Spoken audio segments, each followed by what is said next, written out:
Hello and welcome to all of you. My name is Julia Seeger and I'm the presenter of a tech show called Tech 24.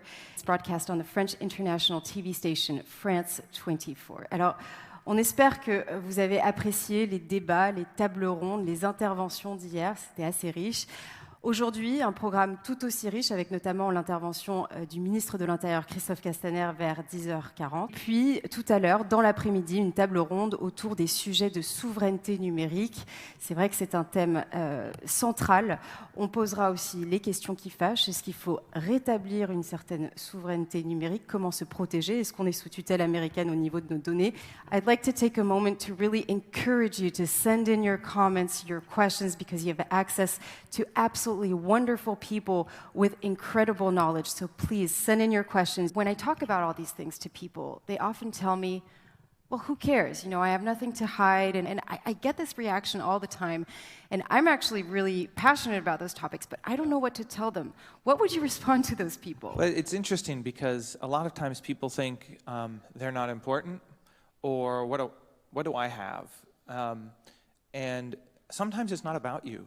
It has very little to do about you. C'est une journée durant laquelle nous allons vous présenter 10 des plus belles innovations qui ont pu être captées par NetExplo, cet observatoire des nouvelles tendances technologiques. Et ils ont pu le faire grâce à leur partenariat avec des universités qui sont partout dans le monde. Alors, on ne va pas juste vous présenter des innovations tel un catalogue, on va essayer de vous donner des clés de compréhension, analyser ensemble comment nous, en tant qu'êtres humains, on a pu s'emparer de ces nouvelles technologies, comment elles ont changé nos usages et comment aujourd'hui ces technologies changent notre société.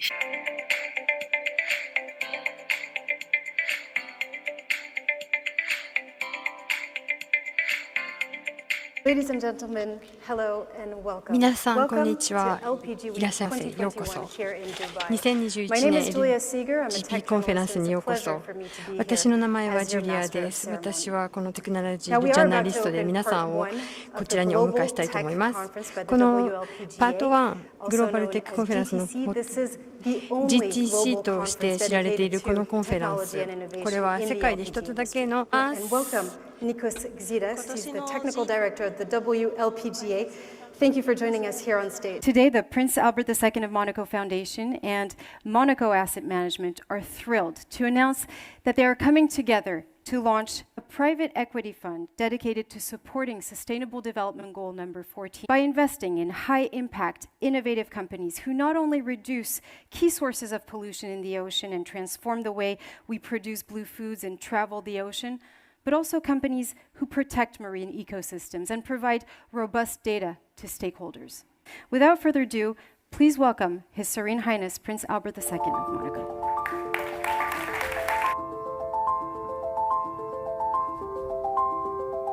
You all know now that the ReOcean Fund is really a unique collaboration between, on one hand, a solid fund and the other, an experienced foundation. To give you some background, Monaco Asset Management was founded in 1999 and it specializes in discretionary and advisory asset management for both institutional and private clients. So this morning, during the launch of the ReOcean Fund, we spoke about the fact that philanthropy is definitely necessary, but finance also needs to come on board to be able to have that rapid technological change as well.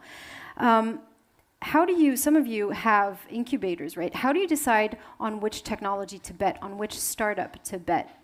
What are your criteria? What's the methodology? I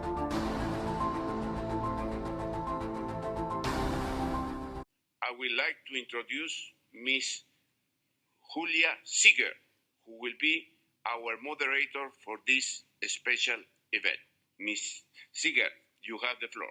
Excellencies, distinguished delegates, ladies and gentlemen, thank you very much. In the last few years, countries around the world have experienced economic pain, first because of the pandemic and now because of geopolitical disruptions and environmental threats. Countries in the global south are left particularly vulnerable with a food, fuel, and finance crisis looming. Now, this may seem like a very pessimistic prospect, but new ways forward are emerging.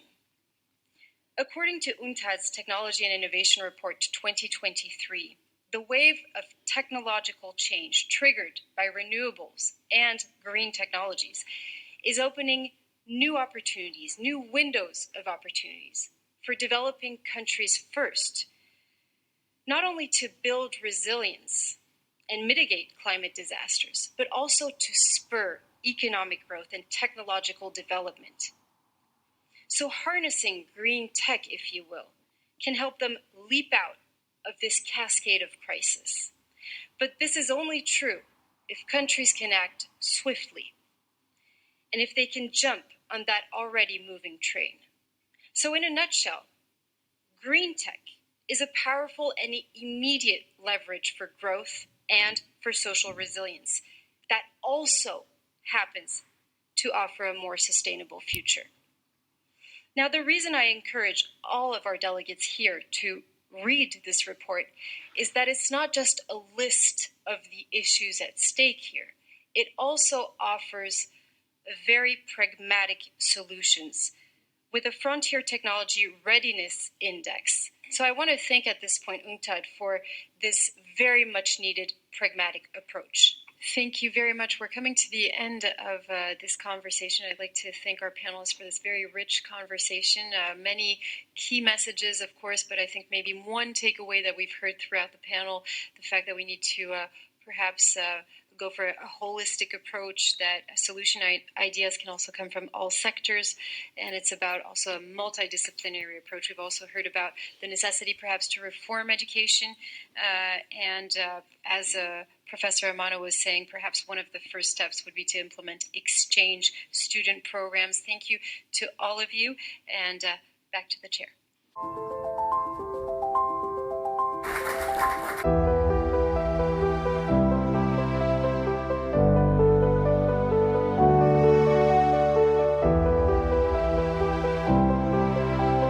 C'est un vrai plaisir d'être réunis. Le vent peut rugir, mais pas écheveler une lionne. A special edition of Tech24 this week from Tallinn, Estonia, the world's first e-nation. Here, 90% of government services are digitized. We tell you how this small Baltic state has transformed itself into the most digitally advanced society in the world. Tech24 on France 24 and France24.com.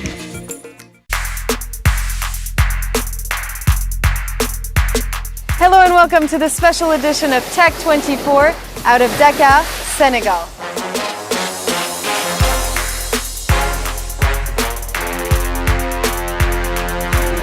This Western African nation is becoming a new tech El Dorado with startups springing up throughout the nation. With a good internet connection, incubators, and investment funds, the capital Dakar in particular is allowing startups to develop.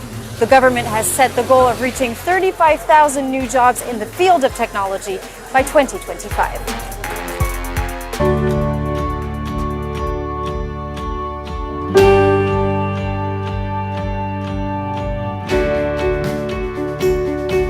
We're aboard Energy Observer. This X-racing catamaran, powered by hydrogen, is on a 6-year voyage around the world and is currently sailing along the French Riviera. It's a great opportunity for us to ask this question. Is the most common molecule in our universe, hydrogen, set to become the fuel of the future, powering our cars, our homes, and offices? Let's first find out how hydrogen is produced.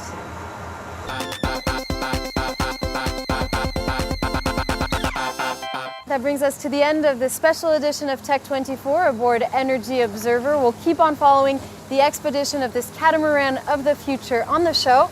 Until next time, do stay with us here on France 24.